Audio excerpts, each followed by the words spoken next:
हरिः ॐ ॐ घृष्वैरसमायुतैः कालैर्हरित्वमापन्नैः इन्द्राया हि सहस्रयुगे अग्निर्विभ्राष्टिवसनः वायुश्वेतसिकदृकः संवत्सरो विषुवर्णैः नित्यास्तेऽनुचरास्तव सुब्रह्मण्योऽहं सुब्रह्मण्योऽहं सुब्रह्मण्योम् ॐ विद्रुमणि भद्विदशहस्तरविनेत्र शक्तिशर खड्गमभयध्वज गदां च वामकर शापकुलिशाब्जवर शूल खेटधर सुव्यखर षण्मुख नमस्ते शिवा திருச்சிற்றம்பலம்.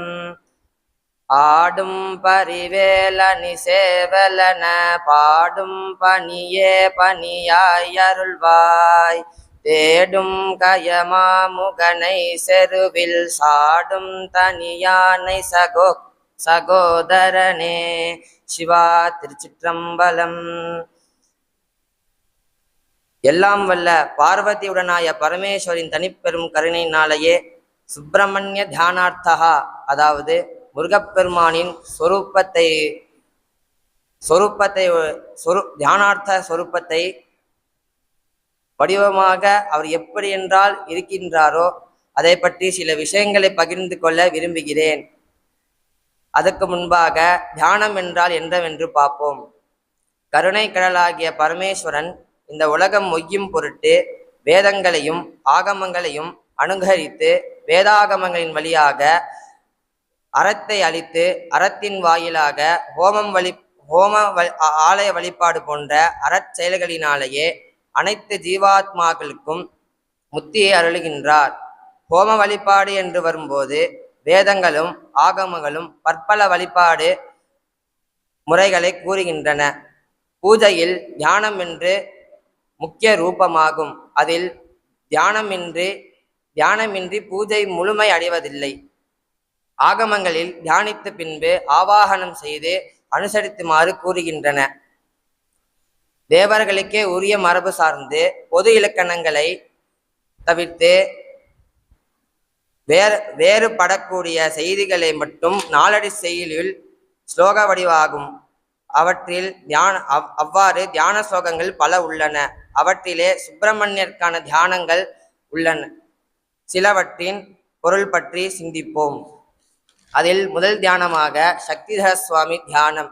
ஏகாஸ்யம் திபுஜம் வாமே வஜ்ரம் தட்சிண ஜேகரே இச்சா ஞான கிரியாசக்தி ரூபசக்தி தரம் பஜே. ஏகாஸ்யம், ஏக்கம் என்றால் ஒன்றும், ஆஸ்யம் என்றால் முகம். ஏகாஸ்யம் என்றால் ஒரு முகத்தை உடையவராகும்.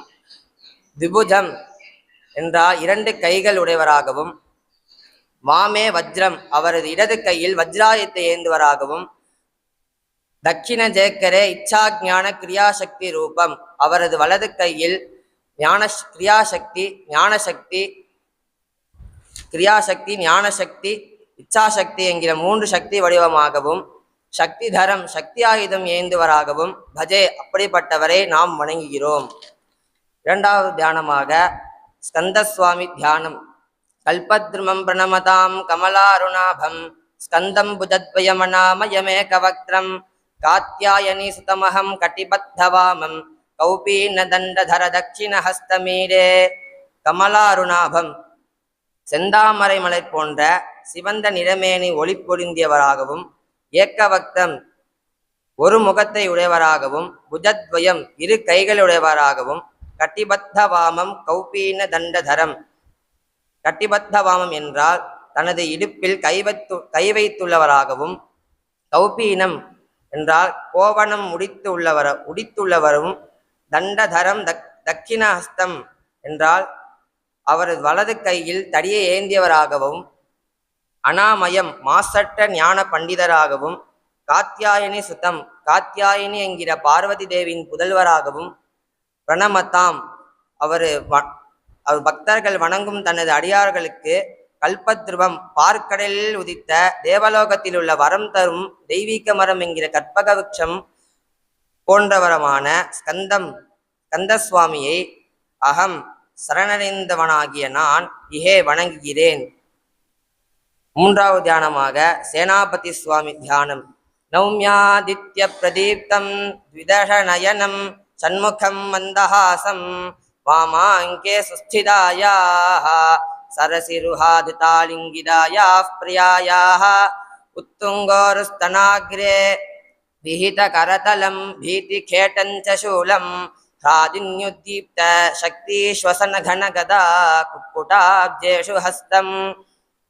ஆதித்ய பிரதீப்தம் சூரியனை போன்ற ஒளிரும் திருமேனியுடன் விளங்குவராகவும், சண்முகம் 6 முகங்களை உடையவராகவும், த்விதஷநயனம் 12 கண்களை கொண்ட விளங்குவராகவும், மந்தஹாசம் புன்சிரிப்பு உள்ள உடையவராகவும், வாமாங்கே இடது பக்கத்தின் தொடையின் மீது சுஸ்திதாயாக நன்கு அமர்ந்தவளாயும், சரசீருஹ திருதா உள்ளத்தில் தோன்றிய அழகிய தாமரை மலர் இடது கையில் ஏந்திவராகவும், ஆலிங்கிதாயா தேவனை வலது கையால் தழுவியவாறு உள்ளவராகவும், பிரியாயாக தனது பிரியமான தேவசேனையை என்னும் தேவியினுடைய உத்துங்கோரு ஸ்தனாக்ரே உயர்ந்ததாக உள்ள மார்பை கொங்கங்களின் மீது விஹித கரத்தலம் வைக்கப்பட்டுள்ள தனது இடது கைத்தளத்தை உடையவரும், பீத்தி என்றால் அபயமுத்திரை, கேட்டம் என்றால் கேடயையும், அசி என்றால் கத்தி, சூலம் என்றால் முத்தலை சூலம் என்கிற சூலத்தையும், ராதினி என்றால் வஜ்ரம் என்னும் வஜ்ர ஆயுதப்படத்தை சேனாதிபதியாக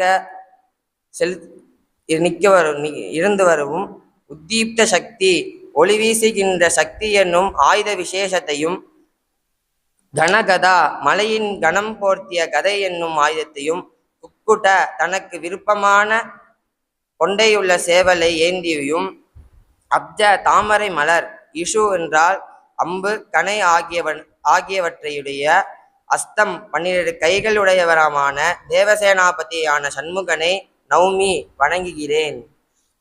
4வது தியானமாக சுப்பிரமணிய சுவாமி தியானம். சிந்தூராருணமிந்து காந்தி வதனம் கேயூரஹாராதிபிஹி திவ்யைராபரணை விபூஷிததனும் ஸ்வர்காதி சௌக்கியப்ரதம் அம்போஜாபயசக்தி குக்குடதரம் ரக்தாங்கராகாம் சுகம் சுப்பிரமணியமுபாஸ்மஹே பிரணமதாம் பீதி பிரணாசோத்யதம். சிந்தூராருணம் என்றால் சிந்தூர பொடி போன்ற சிவந்த நிறமேனியுடையவரும், இந்து காந்தி வதனம் முழுநில ஒளி போன்ற வசீகரமான சோப்பையுடைய முகத்தையுடையவராகவும், இரத்தாங்க ராகாம் சுகம் சிகப்பு நிறத்த நிலையான சந்தனாதி உடற்பூசும் ஆடையை உடையவரும், கேயூர ஹாராதிபிகி கேயூரம் ஆகாரம் முதலான பல வகையிலான திவ்யைஹி தேவாம்சமான தேவலோகத்தின் ஆபரணைஹி சர்வாபரணங்களால் விபூஷிதனும் அலங்கரிக்கப்பட்டுள்ள மேனிவரும், அம்போஜ நீரில் உதித்த செந்தாமரை பூவும், அபய என்றால் அபயமுத்திரையும், சக்தி என்றால் அவரது வலது கையில் பின்கரத்தில் சக்தி ஆயுதத்தை ஏந்துவராகும், குக்குடதரம் இடது பின் கையில் கொண்டையுள்ள சேவலை பிடித்து உள்ளவராகவும், பிரணமதாம் தன்னை வணங்கிடும் அடியவருக்கு, பீதி பிரணாசோத்யதம் பயத்தை நீக்குவதில் ஈடுபட்டுள்ளவராகவும், சொர்க்கலோகம் முதலான பலபத முக்தி உலகங்களில் சௌக்கியப்பிரதம் சௌக்கியத்தை அளிப்பவராகவும், சுப்பிரமணியர் எனப்படுகிற வேதம் கூறிய பரமபதியை உபாசனம் செய்து வணங்குகிறோம். நன்றி கூறி இந்த சபையை குருநாதருக்கு நன்றி கூறி இந்த சபையை முடித்துக் கொள்கிறேன். நன்றி, வணக்கம்.